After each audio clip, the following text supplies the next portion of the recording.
Hi friends, நான் இப்போ பூண்டு ஊறுகாய் பண்ண போகிறேன். நான் எப்படி பண்ணுறேங்கிறத காட்டுறேன்.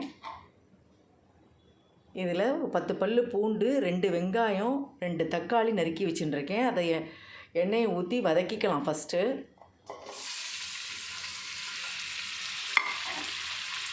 ஒரே ஒரு ஸ்பூன் உப்பு போட்டுக்கிறேன், ஏன்னா ஈஸியாக வதங்கும். இதில் மஞ்சப்பொடி 1 ஸ்பூன் போட்டுக்கலாம், காரப்பொடி 1 ஸ்பூன் போட்டுக்கலாம்.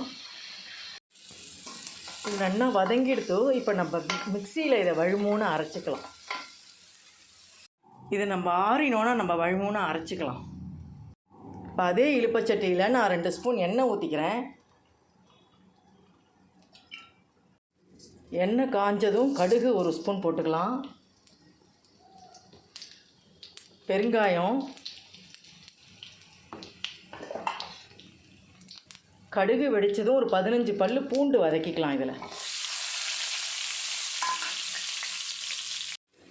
இப்போ பூண்டு நல்லா வதங்கிடுத்து. இப்போ நம்ம அரைச்சி வச்ச விழுதை அதில் கொட்டிக்கலாம். கொட்டி நல்லா வதக்கலாம். இப்போ நல்லா வதங்கின்னு இருக்கு. இப்போ இது பச்சை வாசனை போகணும், அது அளவுக்கு வதக்கிப்போம். வதக்கும் போதே நம்ம முன்னாடி 1 ஸ்பூன் சில்லி பவுடர் போட்டோம் இல்லையா, இப்போ இன்னும் 1 ஸ்பூன் சில்லி பவுடர் போட்டுருவோம். போட்டு நல்லா வதக்குவோம். இப்போ நல்லா வதங்கியிருக்கு. இதோ எண்ணெய் பிரிஞ்சின்னு வந்திருக்கு பாருங்க.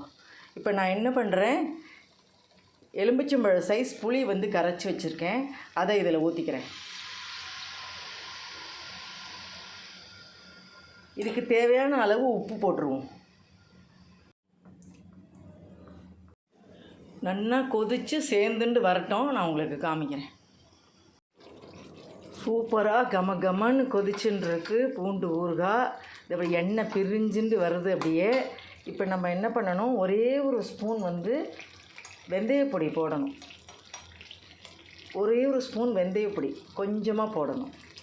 இதை போட்டு நம்ம நல்லா கலந்து விடணும். செம்மையாக இருக்குது. அப்படியே இட்லி, தோசை எல்லாத்துக்கும் தொட்டுக்கலாம், மோரிஞ்சாத்துக்கு தொட்டுக்கலாம். ஸோ அருமையாக இருக்குது. நல்ல எண்ணெயெல்லாம் அழகாக பிரிஞ்சுட்டு வருது.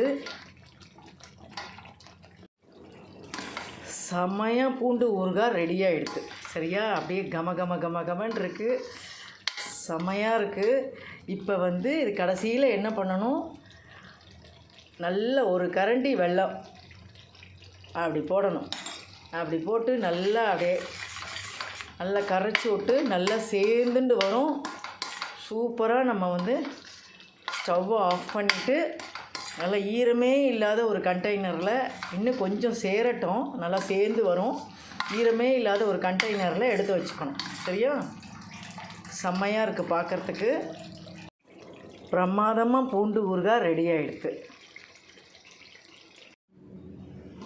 ஸோ பூண்டு ஊறுகாய் ரெடி. இட்லி, தோசை, சுட சுட சாதத்தில் கலந்துன்னு சாப்பிட்லாம். சரியா, சப்பாத்திக்கு கூட தொட்டுக்கலாம். ஸோ நம்ம இதை நல்ல கிளாஸ் பாட்டிலில் எடுத்து வச்சுடலாம். இதை சூப்பராக பூண்டு ஊறுகாய் ரெடி ஆகிடுது. எப்படி இருக்குது பாருங்கள், எண்ணெய் வதக்கிறது அப்படியே. இப்போ சுட சுட சாதத்தில் கலந்துட்டு சாப்பிட்டோம் அப்படின்னா, வாவ், கலரே அருமையாக இருக்குது.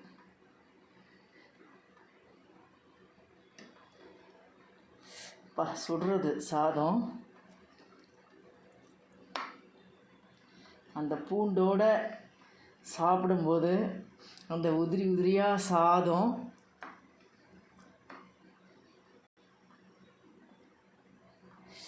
சுடுறது